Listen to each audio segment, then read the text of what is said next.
It was a Friday night like any other on HBO's Real Time with Bill Maher. The sleek studio was bathed in deep blues and city skyline backdrops as the live audience buzzed with anticipation. Bill Maher, a long-standing champion of political satire and brutal honesty, adjusted his blazer and looked into the camera with his trademark smirk. "We've got a loaded show tonight," he said, flipping through his monologue notes. "My guest is a sitting congresswoman known for her bold takes, controversial tweets, and let's be honest, some of the most passionately defended opinions this side of the West Bank." The crowd chuckled, already sensing where this might go. Ilhan Omar had agreed to appear on Real Time after months of back and forth with Maher's producers. Her team saw it as an opportunity to engage a more moderate, libertarian-leaning audience, and she wasn't one to back down from a challenge. When she walked on stage, the applause was strong but clearly mixed, half admiration, half wariness. Dressed in a modest yet elegant olive green outfit with her signature headscarf and a confident smile, Omar greeted Maher with a handshake. "Congresswoman," Maher began after they both sat, "I appreciate you coming on. You know this isn't The View, right?" She smiled. "I came here expecting a conversation, not a pillow fight." That line got the crowd laughing, and even Maher leaned back with a nod of approval. The conversation began civilly, with Maher asking about Omar's recent humanitarian efforts and legislative wins in Minnesota. But things took a turn when he shifted the conversation toward foreign policy. "So, Congresswoman," Maher said, crossing his arms, "you've been a vocal critic of Israel. Some would say obsessively so.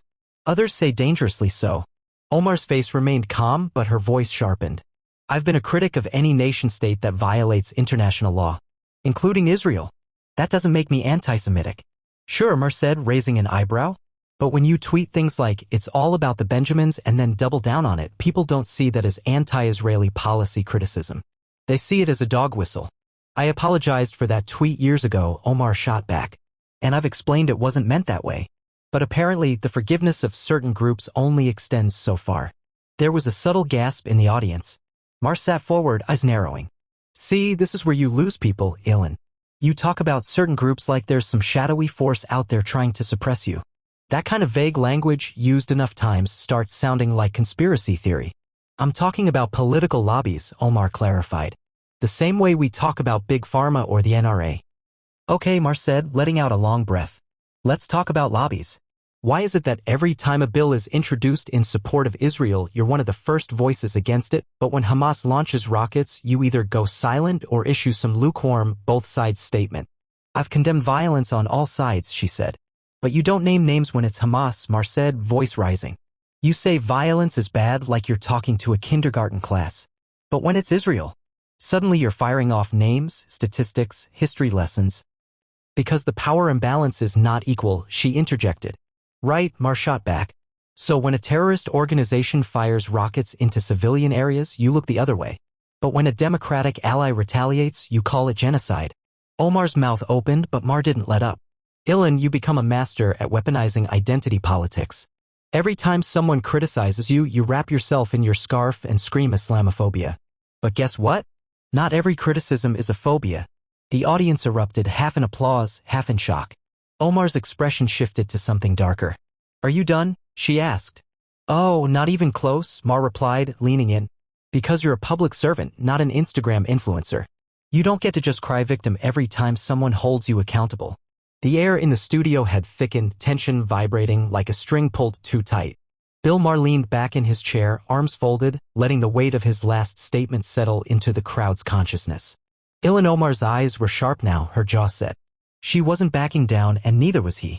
"I think it's telling," Omar said, her voice steely but calm, "that every time a Muslim woman speaks about U.S. foreign policy, especially when it involves Israel, we're told we're crossing a line. We're un-American, or worse, anti-Semitic. That line only seems to exist for us." The audience murmured, some clapping, some shaking their heads. Maher raised a hand. "I've criticized U.S. foreign policy for decades. Iraq, Afghanistan, Libya. You know this. I've taken more heat from the right than most comedians alive. But here's the difference: I criticize my country because I love it. I don't sound like I'm rooting for the other side. I criticize my country because I love it too," Omar shot back. "But when you come from an immigrant background, your love is always treated with suspicion. My family fled war. We didn't come here to hate America. We came here because we believed in its promise." Maher looked unconvinced. "And yet somehow your version of that promise seems to always paint America as the bad guy. You tweet more about U.S. drone strikes than you do about Al-Shabaab or the Taliban. That's because America is my government, Omar said firmly. I can hold it accountable. I don't have a vote in the Somali parliament or Iranian elections. I vote here. The audience applauded. Maher nodded slightly, conceding the logic but not the sentiment. Fair, he said. But here's where it gets dicey. You say you're speaking truth to power. But when your words start sounding indistinguishable from anti-American propaganda, from RT or press TV, people get uncomfortable. And they should. I don't control how bad actors twist my words, Omar replied. I'm not going to stop telling the truth just because it's inconvenient for some. But truth without responsibility is dangerous, Maher snapped. You're not a private citizen. You're a sitting member of Congress. When you say America is committing war crimes, that carries weight. When you accuse Israel of apartheid but can't bring yourself to call Hamas a terrorist group, that sends a message. And that message is that human rights are universal, Omar said. Not just reserved for those the West deems worthy. The studio clapped again, louder this time. It was clear Omar had her supporters in the room. But Maher wasn't fazed. Let me ask you this, he said, his voice colder now. Do you think America is a fundamentally good country? Omar hesitated, not out of doubt but calculation. She knew this was a loaded question. One wrong word could be clipped, memed, and spun by 100 media outlets within the hour.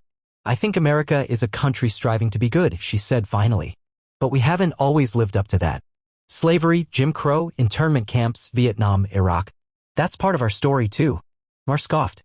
Of course we've made mistakes. Every nation has. But if you can't say America is good, that's where you lose people.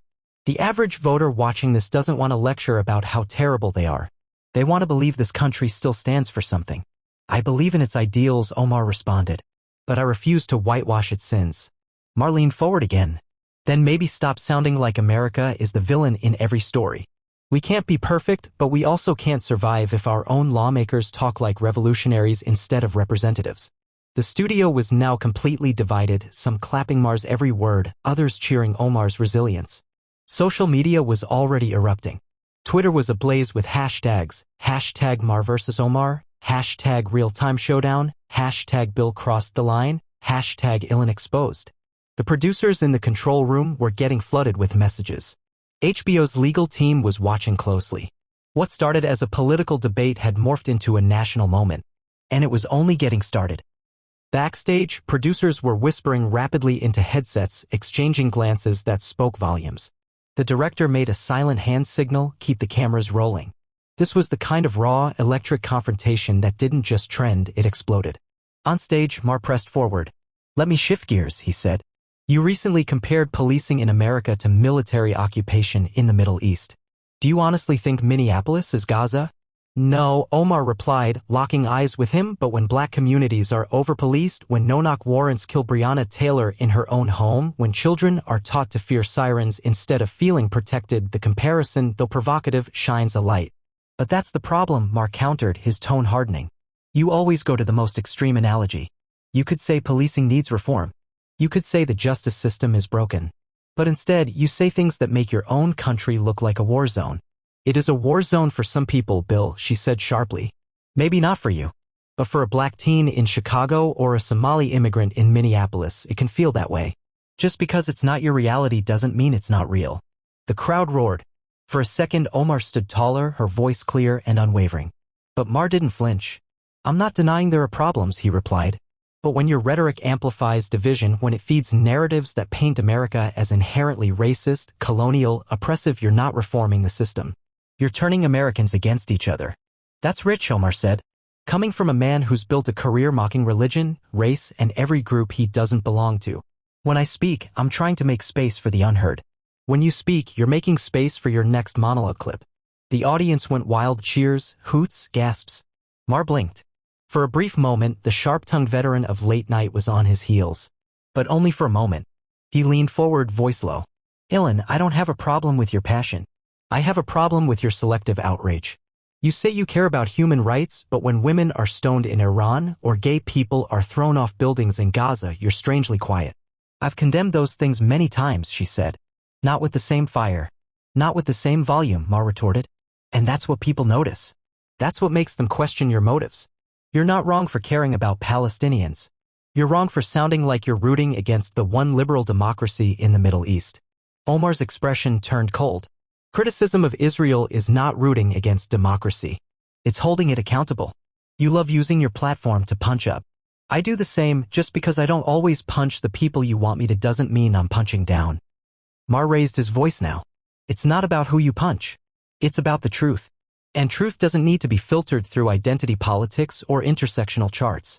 Truth is truth. That's easy for you to say from your studio in LA, Omar replied, her tone tightening. But some of us don't have the luxury of being seen as just truth-tellers. Every word we say is judged through the lens of race, religion, and whether we smile enough while saying it. The audience was fully split now. Cheers and jeers came in equal waves. The Twitter algorithm couldn't keep up. Instagram Reels were already cutting the juiciest lines. TikTok creators were live-stitching reactions.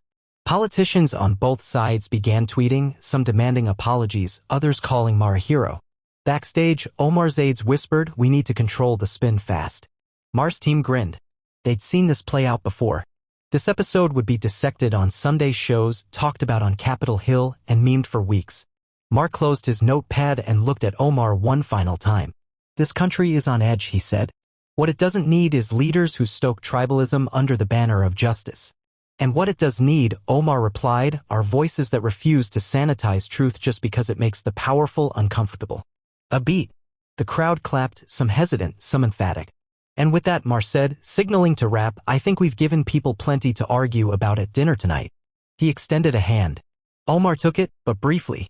The air crackled as they stood and faced the audience. As the cameras faded to black, America lit up. Within minutes of the show's ending, the internet fractured into its familiar battle lines. Maher's name was trending across platforms. Hashtag Maher exposes Omar, hashtag Ilhan versus Bill, hashtag cancel Maher, hashtag stand with Ilhan. TikTok edits set the exchange to dramatic orchestral music. Twitter was a maelstrom of blue check marks, memes, think pieces, and outrage threads. YouTube reaction videos appeared within hours, each claiming their own version of truth. But the most explosive response came from cable news. Fox News ran the headline, "Maher eviscerates Omar's anti-American rhetoric on national TV." MSNBC countered with, "Ilhan Omar defends human rights amidst Maher's Islamophobic attacks." CNN tried to play referee. Explosive exchange, free speech, accountability, and identity clash on real time. In Washington, D.C., reactions were swift and strategic. Conservative lawmakers pounced on the moment. Senator Josh Hawley tweeted, "Maher finally said what Americans have been thinking. Ilhan Omar doesn't represent American values. She represents radicalism dressed up as progress." Representative Lauren Boebert went further. "Why is she even on the Foreign Affairs Committee? Bill Maher just did more for national security than half of Congress." But it wasn't just the right who weighed in. Alexandria Ocasio-Cortez tweeted support for her colleague. "Ilhan is one of the bravest voices in Congress. She endures what no other member does, racist attacks dressed as debate. She handled herself with grace and clarity." Even Bernie Sanders, typically measured, chimed in. Criticizing Israel is not anti-Semitism. Speaking out against systemic injustice is not anti-American. Ilhan Omar understands that better than most. The next morning, Bill Maher was invited onto Morning Joe, The Megyn Kelly Show, and Joe Rogan, all within hours. He picked Rogan, of course. Within 5 minutes, he was trending again. On the podcast, Maher was unfiltered. "I'm tired of the performative outrage," he told Rogan. "You can't wrap yourself in identity and then pretend you're above criticism. If you're a public figure, especially a legislator, you owe people clarity, not slogans." Rogan nodded. "Yeah. But do you worry you came off too hard? That some folks see it as bullying." Maher scoffed. "Ilhan Omar is a grown woman and a powerful one. She's not some victim. She's sharp, she's dangerous politically, and she knows exactly what she's doing. She came to my show swinging. I just swung harder." Meanwhile, Omar held her own press conference on Capitol Hill, flanked by members of the Congressional Progressive Caucus. Dressed in a crisp navy hijab and blazer, she spoke with firm resolve. "I went on that show to speak about justice," she said. "What I got was a public trial for having the audacity to demand accountability from nations and systems of power." A journalist shouted from the back, "Do you regret going on the show?" Omar shook her head. "No. Because millions of people saw, in real time, how easily a woman of color, a Muslim immigrant, can be labeled a threat just for telling the truth. That is the real lesson here." Across the country, the moment sparked protests and rallies. In Minneapolis, Omar's constituents organized a Stand with Ilhan march. In Miami, pro-Israel groups held counter-demonstrations waving American and Israeli flags and chanting, "Maher was right." In coffee shops in Portland, diners in Phoenix, barbershops in Detroit, and churches in Atlanta, everyone had an opinion. Was Maher a truth-teller or a bully? Was Omar a courageous reformer or a radical ideologue? The line dividing those interpretations wasn't political, it was cultural, generational, and emotional. And then came the unexpected twist. A leaked memo from inside HBO surfaced online showing that Maher's episode had received the highest real-time viewership in real-time history, nearly 6.5 million viewers across platforms within 24 hours. But also, internal emails revealed tensions. One executive wrote, "We need to discuss the fallout. We're getting heat from both sides. If advertisers pull, this becomes a liability." Another replied, "Or it becomes our biggest opportunity. Maher is trending globally. We've tapped a nerve and the nerve is raw truth." Bill Maher knew it. Ilhan Omar knew it. They hadn't just had a debate. They'd ignited a movement. By the end of the week, the Maher-Omar clash had become more than a political moment.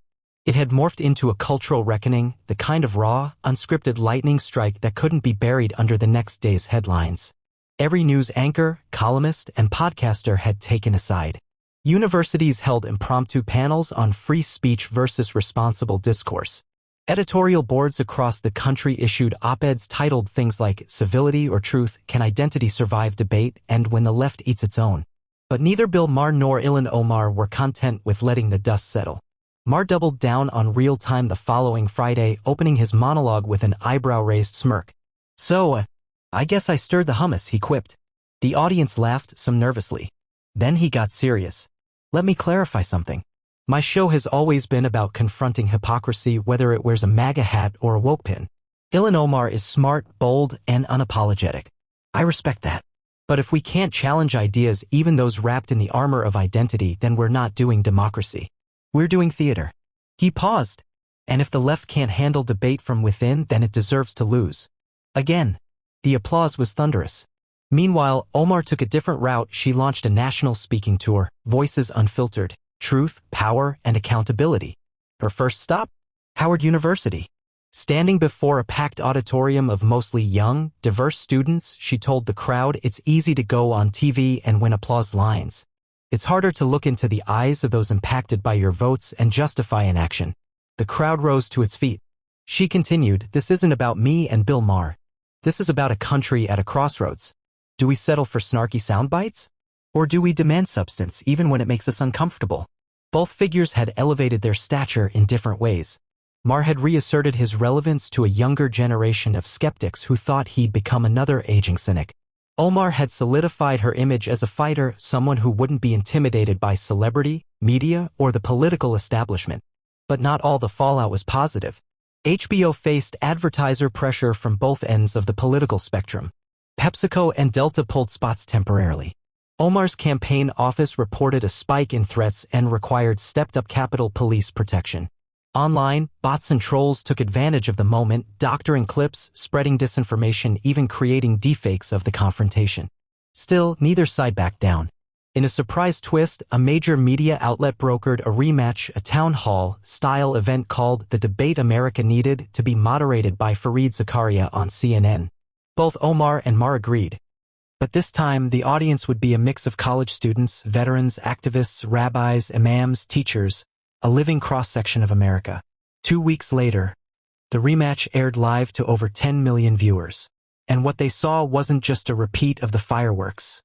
It was something more powerful. Maher and Omar still sparring, still firm, but somehow listening. Each traded their shots, but also clarified, rephrased, even nodded in agreement at moments. Maher admitted he hadn't considered how often women like Omar are silenced in the name of civility. Omar acknowledged that her rhetoric sometimes lacked nuance in the heat of battle. The turning point came when a Jewish college student and a Palestinian refugee shared a joint question about feeling caught between extremes, demonized by the left and the right. Omar and Maher fell silent. Then Maher said, This is the hard part. This is the truth between the truths." Omar added, "And it's the space we have to protect, even when we're angry, especially then." That moment went viral. For the first time in weeks, Americans weren't sharing memes of destruction, but clips of dialogue.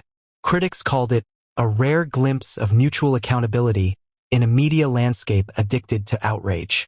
Viewers said it gave them hope that maybe, just maybe, real disagreement didn't have to mean permanent division. A week later, the CNN special won an Emmy for Best Live Event Coverage. Bill Maher and Ilhan Omar were invited to a summit on restoring civil discourse. They sat on opposite ends of the stage, but when it ended, they shook hands again. Not with tension, with respect. And as the camera panned out, the nation saw two people, wildly different in background and beliefs, locked not in a battle, but in a necessary conversation. It wasn't destruction. It was democracy.